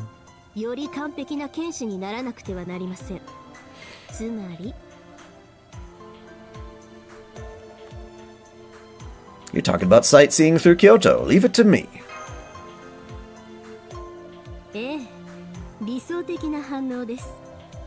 An old cartoon made by Nintendo. Oh, never heard of it. Did I ever make an Anastasia lore video? I don't know. I honestly can't even remember. I've done so many servant videos, but there's also so many more I still have to do. I tried at first to finish off each of the respective mainline Fate series. So like, I've done all of Stay Night, I've done all of Zero, I've done all of Apocrypha, I've done most of Extra. I think I've done all of Extra. Yay, the better version. She still seems pissed at me, though. What the hell?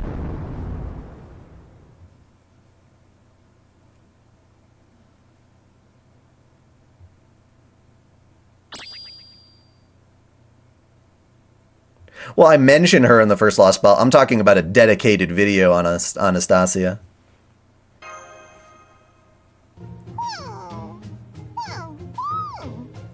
It's just a shit ton of different FGO characters that's harder to keep up with. That, and as more and more Fate stuff comes out, I feel tempted to like go back and fix some of the older videos.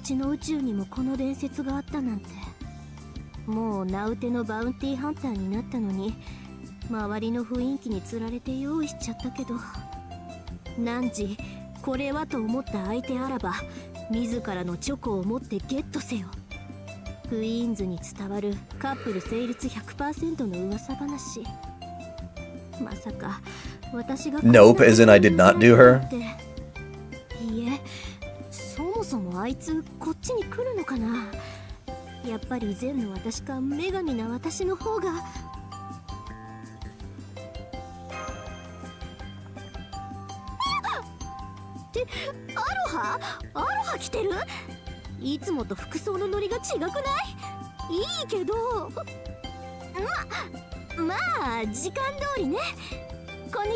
So we can live longer like elves? That does sound fun. We could stay young and beautiful forever.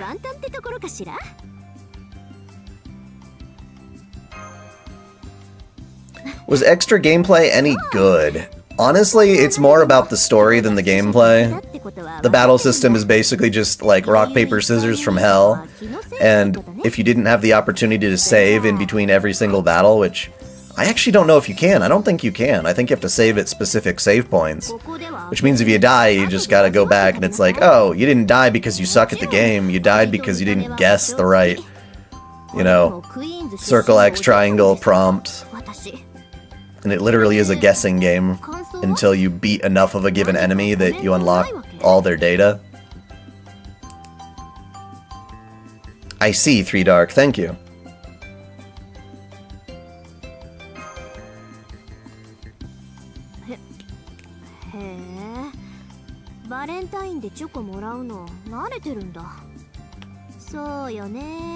But yeah, if I make an Anastasia video now, it's possible one of the Ordeal calls is gonna like do some major revelation on her or something. Like, it's a lot easier to discuss all of the Mesoamerican servants like Quetzalcoatl. She could be beneficial highly from a remake in my videos, because I can understand and explain better who she is.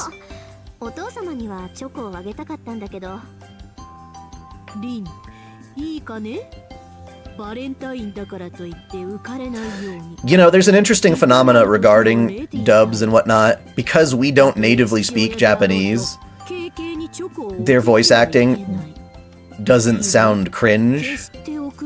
We assume that what they're saying sounds appropriate. It's a lot easier to do that, more so then, I guess. Whereas, if it were done in dub, you might look at that and be like, oh god, that's just awful, because you know how it could sound, or how it should sound. That doesn't mean that Japanese voice acting isn't better. Like, usually you can just tell, like, there's, like, more emotion to it. But a lot of times it probably is more melodramatic, honestly, in Japanese than it is in English, even. And you can see that come to life when it comes to their live-action stuff. A lot of times, Japanese live-action films are, like, mega super hyper corny.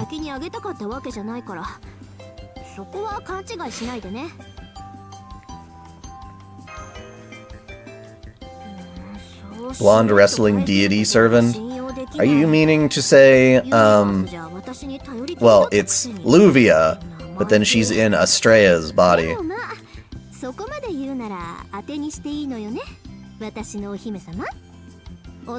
Space Ishtar would be pissed off that we're not using her, or something, during Ordeal Call, or whatever's up.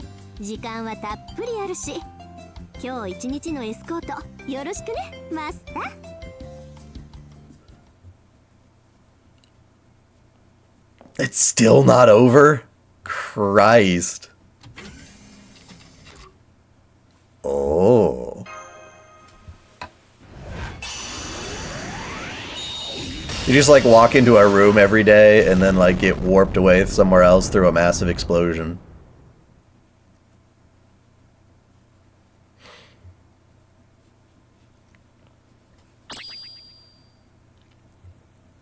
Well, that's the interesting thing, because, yeah, Kill la Kill does have a really good dub for the most part. And it doesn't necessarily sound corny, it sounds like it should. And that's one of those cases where the English voice actors are matching the energy of the Japanese, and it works. So, that's a good example against the theory that, oh yeah, it's all just, you know, our perception of Japanese that makes it sound so good. 時間通りの行動、評価に値します。このボスキャラ感あふれる私にドン引かず、よくやってきました。Yeah, they have to force us to have a special Valentine's excursion with each version of Ishtar. That's so cheap. Like, again, it's just like a shot in the face to all the previous older servants.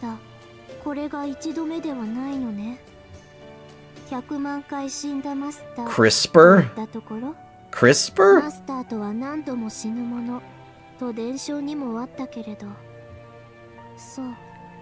何度ひどい目に遭わされても私からのチョコが欲しいということなのね。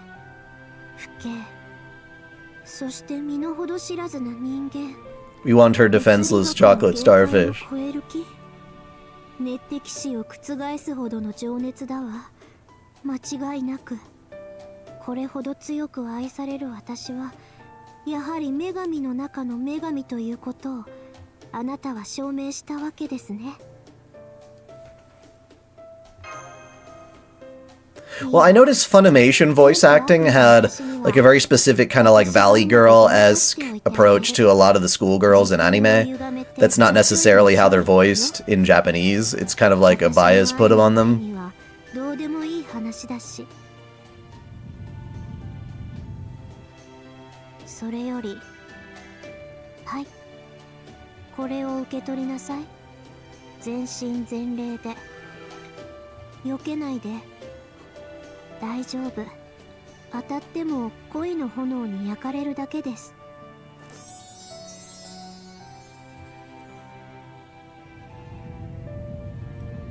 原始の女神があなたたちの流儀に合わせて作った初めての最新の作業。銀河級ラブラブチョコレートよ。 Space Ereshkigal? Well, that's coming soon. So apparently we do figure out how to... Or we just keep summoning...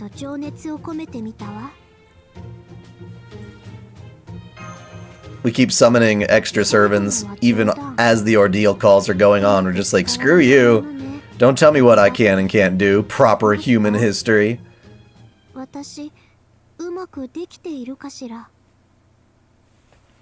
Aresh Alter isn't a proper character yet. I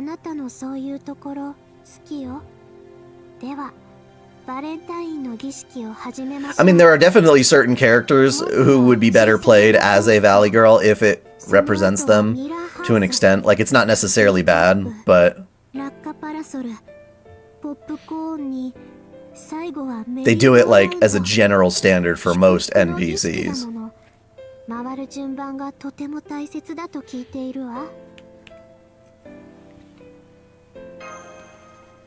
You hear Honkai Star Rail having a Fate collab? I mean, I heard about that a long time ago.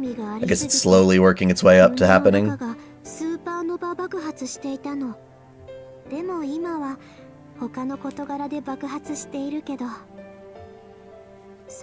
Regular Kiara can already go into space, at least via the moon cell.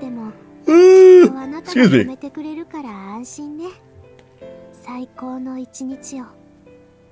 私たち3人分輝くような思い出をちょうだい、マスター。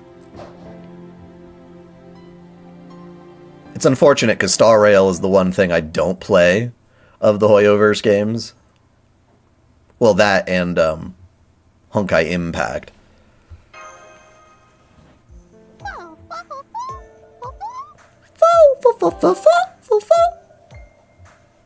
That is a fancy-ass chocolate. I'm not even sure how you eat that. Is that like a chocolate bunny that's just shaped like a mermaidish chick?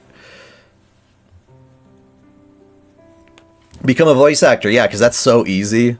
I mean, nothing wrong with people who want to do that, but at the same time, one does not just simply become... You have to live in the right area where you're doing a lot of hiring, even with like the remote stuff. That's pretty common now. A lot of the people who are able to do remote voice acting professionally are those who have already been in the industry for a while, and they're able to buy the exact equipment that they see at studios in their own setup. And there's actually a demand for them between one thing, like as a work hops from one studio to the next, like Fate. Otherwise, you wind up with a situation like Prisma Ilia, where none of the English voice actors for Prisma Ilia are the same ones that do all the stuff in California for Fate Zero and Stay Night and all that. It is hard to be a newcomer in that industry. Alright, so, again, we got 10 minutes. Space Ishtar took a shit ton of time to herself, which... Ishtar took a shit. Yeah.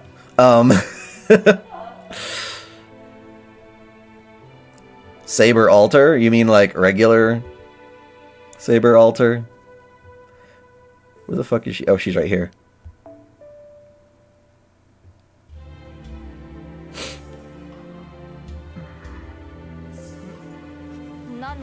It's gonna be nice and short because they didn't even bother to write like epic stuff back in the day.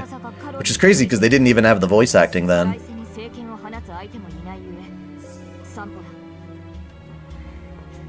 A dry dub. Well, there isn't even a proper release for it yet. That's what sucks. You can't buy it on Blu-ray or anything yet either.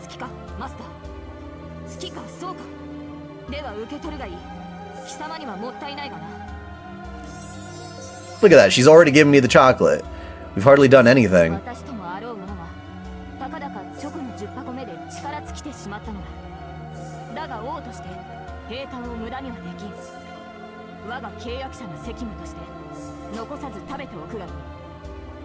And it's annoying because those shows have been out for a long time in Japan.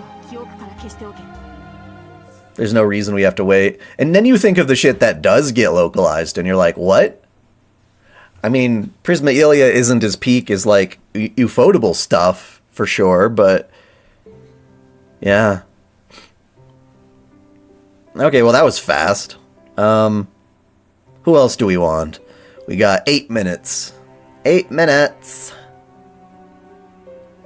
I like myself some Calamity Jane, Ishtar, Zenobia. I like me some Nito Chris. You want an Umu? You want the base Umu or the summer Umu? I don't even know if I have summer Umu. I think I do. I don't know.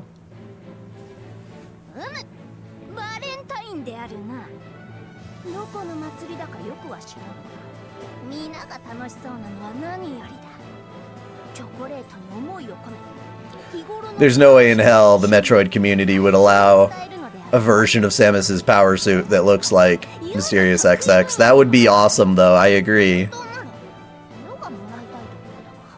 Feel dry this year? Like the climate in general? I mean, where I live, it's just generally like that. So, yeah.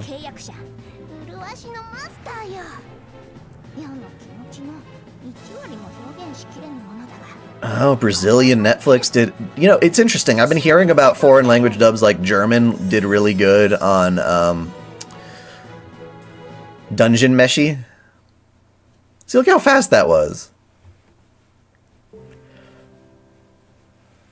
See you later, Saskia.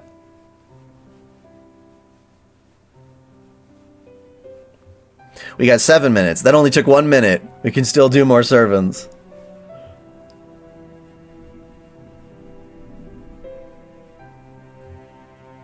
I didn't think... People were complaining about the Dun-da-Dun dub.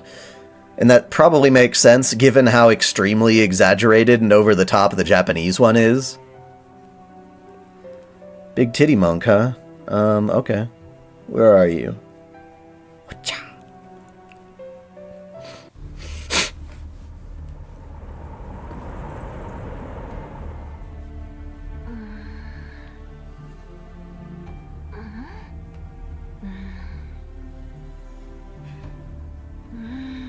Dry. In terms of dubbing, maybe, in English. That's what I always felt was weird about Funimations. They took themselves maybe a little too seriously, and then didn't get as outrageous in the performance parts.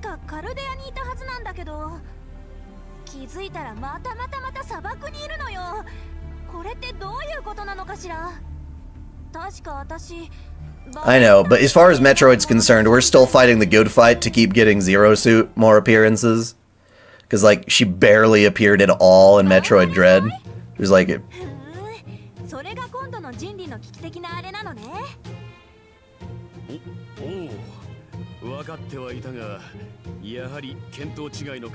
Dawson, that is, as far as I'm aware, completely misinformed. Sony is stopping the production of recordable discs. So, like, Blu-ray and DVD-Rs and rewritables. Which is a bigger deal in Japan, because people would often record footage off of broadcast television.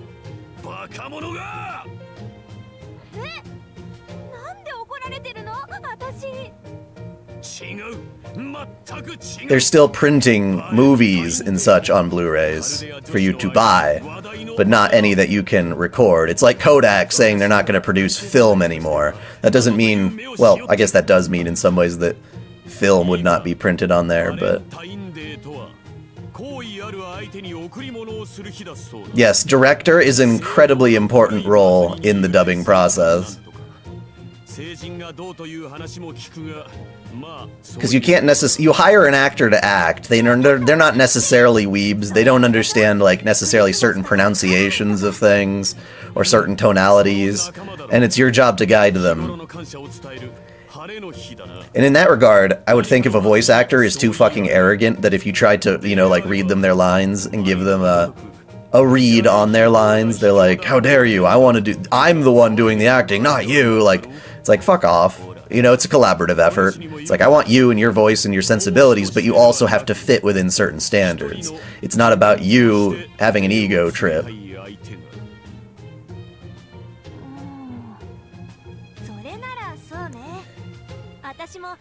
I mean, it's tricky because they keep trying to sell things like 4K Blu-rays and stuff, and I'm like, yeah. But at the same time, if you buy like a PS5 without the disc player, then you can't play 4K Blu-rays on it, which is sad.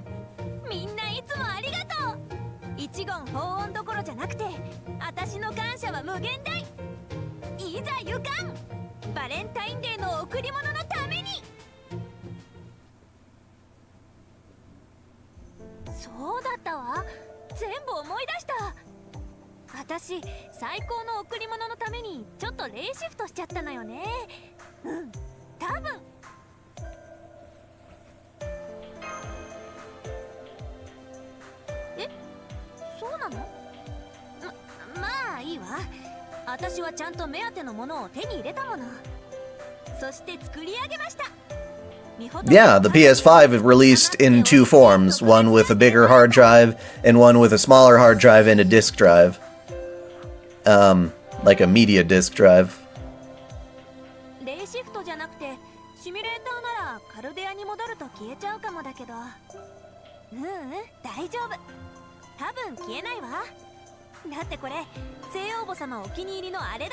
You mean even with anime dubbing?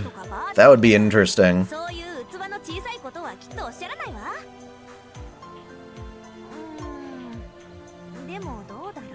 That's crazy. Seems like a lot of extra work at that point. Having a good director should be able to tame a lot of that.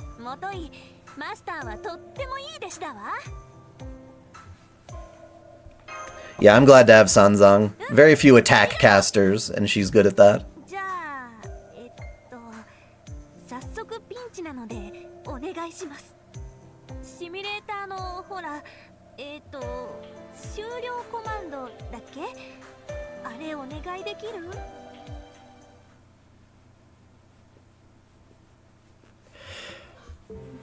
Alright. I can do one more. One more servant. This is the last one. Last servant.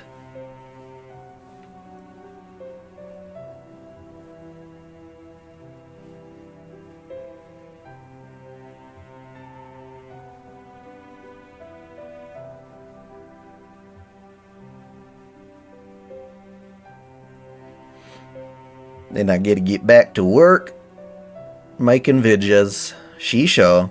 Okay. Shisho first. Let's go up to the land size.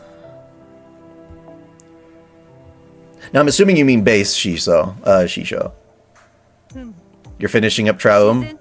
Cool. I miss Skahak. She doesn't show up for jack shit anymore.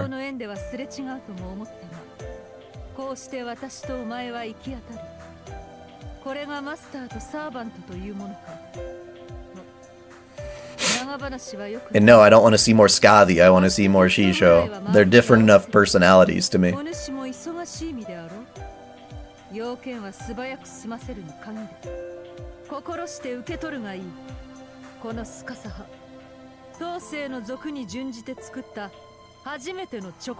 I'm pretty sure Mordred's always supposed to be a homunculus. 存外に照れくさいな。これは。だがチョコを手にしたお主の顔は見応えがある。それに Limbus Company? No, I've never heard of it. 同様も小さきことだ。ああ、それと事前に言っておくが、出来についてはとやかく言うな。And meanwhile, we've got companies taking all those amazing retro OVAs and printing them on Blu-ray. I love that. 何しろハートをまっすぐ貫くチョコだ。効き目がないわけがない。これを作るのは楽しき時間であった。私、いや、わしも娘のようにはしゃいだほどだ。ほんの一時ではあるが、武芸100般に加え、調理も。I mean, yeah, they're phasing out lots of different stuff. 何？らしくないだと？こらそこ、笑うでない。言っただろう。娘のようにはしゃいだ後だと。少しは傷つく弱点もあるのだぞ。The question then is, would Morgan be Proto Arthur's sibling as well? So is it still incest? I mean, I wouldn't be surprised. Shisho and aunt? I think she might prefer big sister, but yeah. Alrighty, well, that will do it for now. Thank you guys for joining the stream. This is a holdover, you know, so that I can catch up on certain videos. Like I said, Lost Belt 7 is a big one coming up. That's going to be good. That'll go public if you want to watch it right now. Become an early access member of the channel, and you get that as well as some other videos. Obviously, all paid members get a lot more lessons in Magecraft right as they're made monthly, as opposed to the ones that go public. So yeah. Until next time, celebrate your fandom.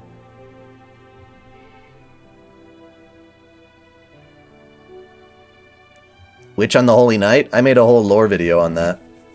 I streamed a little bit of it, but they put streaming brigades on that crap. Embargo. Embargo.